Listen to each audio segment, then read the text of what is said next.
చాలా డిబేట్స్లో కావచ్చు, ఫోన్లు కానీ కవిత అరెస్ట్ అయినప్పటి నుంచి 150 రోజుల నుంచి నేను మిమ్మల్ని ఫాలో అప్ చేస్తున్నాను. మొత్తానికి ఈరోజు కవితకి అయితే బెయిల్ రావడం అనేది జరిగింది. సో బెయిల్ రావడానికి గల కారణాలు ఏంటి అనుకోవచ్చు? ఎందుకంటే మొన్నటి వరకు లిక్కర్ స్కామ్లో చాలా కీలకంగా ఉన్నటువంటి కవితకి అసలు బెయిల్ రావడం ఇంపాసిబుల్.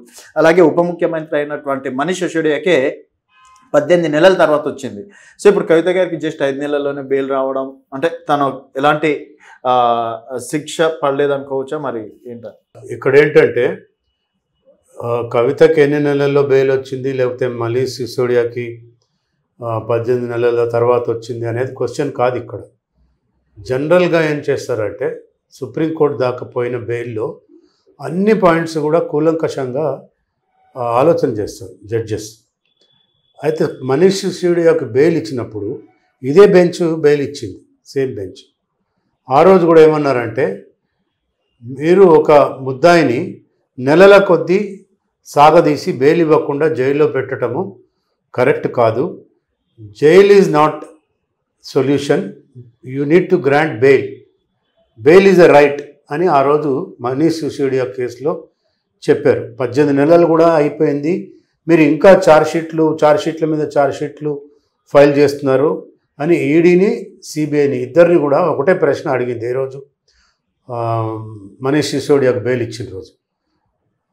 మీరు ఎన్ని రోజుల్లో ట్రయల్ స్టార్ట్ చేయగలుగుతారు అంటే లేదు, ఇంకా ఇన్వెస్టిగేషన్ కంప్లీట్ కాలేదు అని అన్నప్పుడు then they said I'm inclined to grant bail. మీరు ఇంకా 6 నెలలు అయినా కూడా పొడిగిస్తూ ఉన్నారు తప్ప మీరు ఛార్జ్షీట్ కంప్లీట్ అయిపోయిందని ఎక్కడా చెప్పట్లేదు. కాబట్టి bail is a right, jail is not అని చెప్పి ఆ రోజు బెయిల్ ఇవ్వటం జరిగింది. అదే రోజు నేను ఎవరికో టీవీ డిబేట్లో కూడా చెప్పాను, నెక్స్ట్ టైం హైకోర్టు డిస్మిస్ అయిన బెయిల్ మీద కవిత కనుక సుప్రీంకోర్టు పోతే ఖచ్చితంగా ఈసారి బెయిల్ వచ్చే అవకాశం ఉంది కవితకి అని చాలా స్పష్టంగా మనీష్ సిసోడియాకి బెయిల్ వచ్చిన రోజే చెప్పాను నేను. అదేవిధంగా ఈరోజు బెయిల్ కూడా గ్రాంట్. మనీష్ సిసోడియాకి వచ్చిన తర్వాత దాదాపు 4-5 సార్లు కూడా రిజెక్ట్ కావడం అనేది జరిగింది. బట్ ఈసారి బెయిల్లో దాదాపు 20 మంది ఎమ్మెల్యేలు కూడా కేటీఆర్ తోటి వెళ్ళడం అనేది జరిగింది. సొంత కాన్ఫిడెన్స్ ఏంటంటారు కేటీఆర్కి కావచ్చు, బీఆర్ఎస్? అది కాదు, ఎమ్మెల్యేలు ఢిల్లీకి పోతే ఎవడు దేకుతాడు వీళ్ళని? ఆఫ్టర్ ఆల్ ఎమ్మెల్యే సుప్రీంకోర్టు ముందర వీళ్ళు ఎవరు అసలు? ఆ లోపల అడుగు కూడా పెట్టాను వీళ్ళని. మంత్రులనే రానియారు అక్కడ. ప్రయర్ పర్మిషన్ తీసుకుంటే 3-4 రాణిస్తారు అక్కడికి. ఎమ్మెల్యేలు పోయినారు అని చెప్పి ఏమైనా ఒత్తిడి ఉంటుందా జడ్జెస్కి? ఇంకా రివర్స్ అవుతుంది. ఎవడు రాయుడు వేదవాళ్ళు ఎమ్మెల్యేలు అందరూ వెళ్ళగొట్టమంటారు. ఏదో హార్డ్లీ 3-4 లోపల రాణిస్తారు. ఎమ్మెల్యేలు పోయినారు కాబట్టి బెయిల్ వచ్చింది. వాళ్ళకు ఒక అవగాహన ఉంది. లాస్ట్ టైం ఏంటంటే మనీష్ సిసోడియా బెయిల్ గ్రాంట్ చేసినప్పుడే bail is a right, jail is not అన్నారు. కాబట్టి ఈరోజు ఆమెకు చెంచాగిరి కొట్టడానికి వీళ్ళంతా ఎమ్మెల్యేలు పోయినారు. వాళ్ళు అక్క మీతో మేము ఉన్నామని ఎవరు ఉండడు, తర్వాత అందరు కలిసిపోతారు మళ్ళా కాంగ్రెస్లో. ఓకే, అయితే మరి కాంగ్రెస్ ప్రభుత్వం పదే విమర్శిస్తుంది, బీజేపీలోకి వెళ్తారు, త్వరలో కవితకు బెయిల్ వస్తుందని రేవంత్ రెడ్డి గారే అన్నారు స్వయంగా. నిజంగా బీజేపీ సీనియర్ నాయకులుగా కూడా ఒకవేళ నిజంగా బీజేపీ కవితకు బెయిల్ రాకుండా ఉండాలని చూస్తే ఫస్ట్ ఆఫ్ ఆల్ సుప్రీంకోర్టు ఎవరి మాట వినదు, మోడీ గారి మాట కూడా వినదు, ఎవరి మాట వినదు.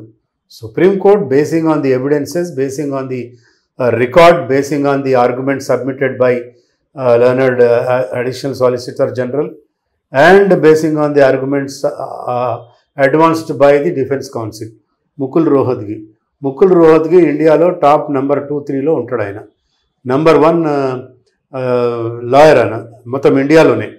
ఆయన మినిమం 2 కోట్లు ఫీజు తీసుకుంటాడు ఒకసారి అపియర్ అయితే. ఎన్ని కోట్లు ఎక్కడి నుంచి ఇచ్చింది మరి కవిత? ఎన్నిసార్లు అపియర్ అయినా ఇప్పటిదాకా? ఆయన 3 సార్లు 4 సార్లు అపియర్ అయినాడు ఆయన. అంటే 10 కోట్లు బెయిల్ ఖర్చు పెట్టింది ఇప్పటికీ. ప్లస్ ఢిల్లీ హైకోర్టులో బెయిల్స్కి సీనియర్ అడ్వకేట్స్ పెట్టుకుంది. సో ఇవన్నీ బీజేపీ ఆపేదనే సమస్య లేదు. కోర్టు, సుప్రీంకోర్టు కానీ ఎనీ కోర్టు ఎప్పటికైనా basing on the evidence and arguments మీదనే బెయిల్స్ ఇస్తుంది. కానీ ఎమ్మెల్యేలు పోయినారనో లేకపోతే బీజేపీ చెప్పిందనో, బీజేపీ చెప్తే ఆపాలనో ఎక్కడ ఉండదు. బీజేపీకి సుప్రీంకోర్టుకి సంబంధమే ఉండదు అసలు. సార్ ఇప్పుడు కేసులు ఇప్పుడు అంటే సాక్ష్యాలు ఇప్పుడు తారుమారు కావా సార్? ఎందుకంటే మొన్నటి వరకు సాక్ష్యాలు తారుమారు చేస్తుంది, బెయిల్ ఇస్తే అని చెప్పేసి ఇదే సుప్రీంకోర్టులో అడ్వకేట్లు చెప్పడం అనేది జరిగింది. ఈడీ కూడా అదే చెప్పింది. మరి ఇప్పుడు అవ్వమంటారా? అంటే ఇప్పుడు ఆ బెయిల్ కండిషన్స్ ఏమి ఇచ్చారో డీటెయిల్ ఆర్డర్ చదివితే కానీ తెలియదు మనకు. ఆ కండిషన్లో ఆమె హైదరాబాద్ వదిలిపెట్టి పోవద్దు, లేకపోతే ఫారిన్ కంట్రీస్కి వెళ్ళొద్దు, అట్లా కొన్ని కండిషన్స్ ఉంటాయి. ప్లస్ ప్రతి నెల 2 సార్లు 3 సార్లు ఈడీ ఆఫీస్కి అపియర్ కావాలి. ఇలాంటి కండిషన్స్ అన్ని పెట్టిన తర్వాత వాళ్ళకి అవకాశం ఉండదు, ఇంకా వాళ్ళు అదే టెన్షన్లో ఉంటారు. సో వన్స్ డీటెయిల్ ఆర్డర్ బయటకు వస్తే కానీ ఏం కండిషన్స్ పెట్టారో చెప్పలేము. ఇప్పుడు కోర్టు నమ్మింది 5.5 నెలల తర్వాత ఓకే ఆమెకి ఎనఫ్ శిక్ష పడ్డది, ఇప్పుడు ఇంకా ఇన్ఫ్లుయెన్స్ చేసినా కూడా లాభం లేదు కదా.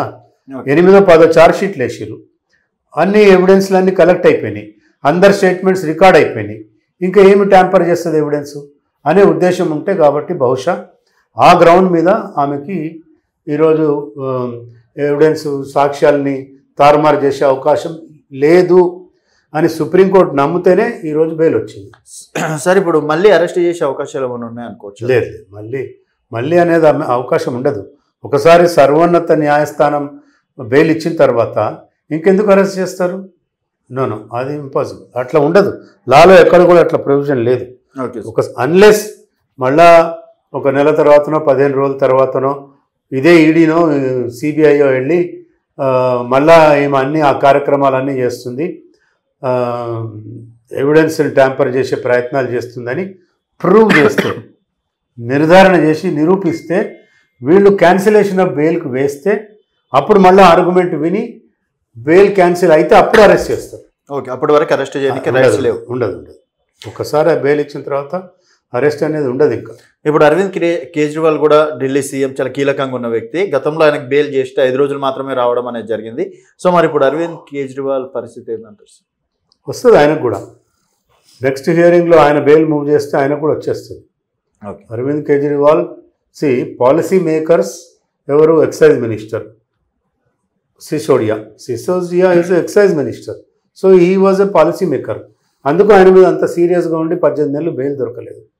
ఈయన క్యాబినెట్ హెడ్ కాబట్టి ప్రతి నిర్ణయంలో భాగస్వామ్యంగా ఉంటాడు కాబట్టి ముఖ్యమంత్రి బాధ్యత ఉంటుంది, లేదు అని తప్పించుకోవడానికి లేదు. క్యాబినెట్ డిసిషన్ అల్టిమేట్లీ ముఖ్యమంత్రి కూడా సంతకాలు పెడతారు కదా అక్కడ.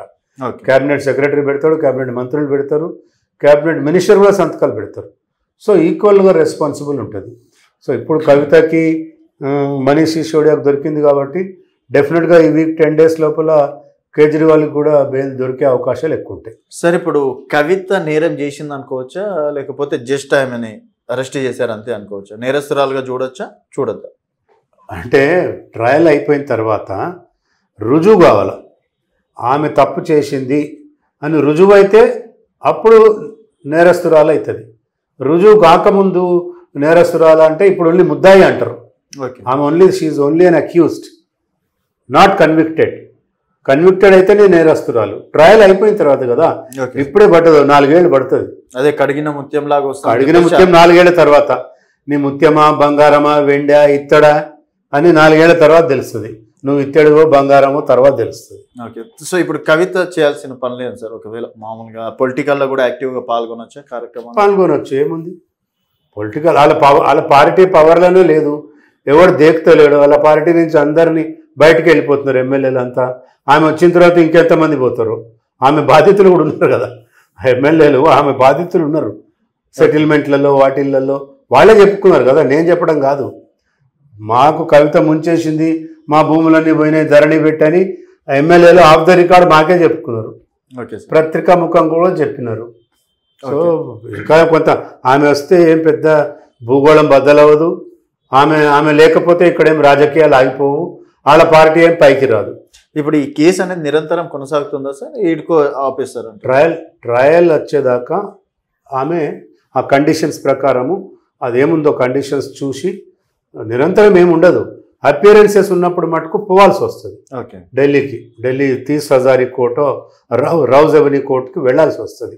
ఆ కండిషన్స్ చదివితే కానీ చెప్పలేము. ఓకే, ఇప్పుడు ఏ బేస్డ్ మీద కవితకి బెయిల్ వచ్చిందంటే ఏం చెప్తారు? అదే చెప్పాను కదా, మనీష్ సిసోడియాకి ఇచ్చారు. ట్రయల్ వెంటనే స్టార్ట్ అయ్యే అవకాశం లేదు. Bail is a right, jail is not అన్నాడు కాబట్టి ఇచ్చారు అంతే.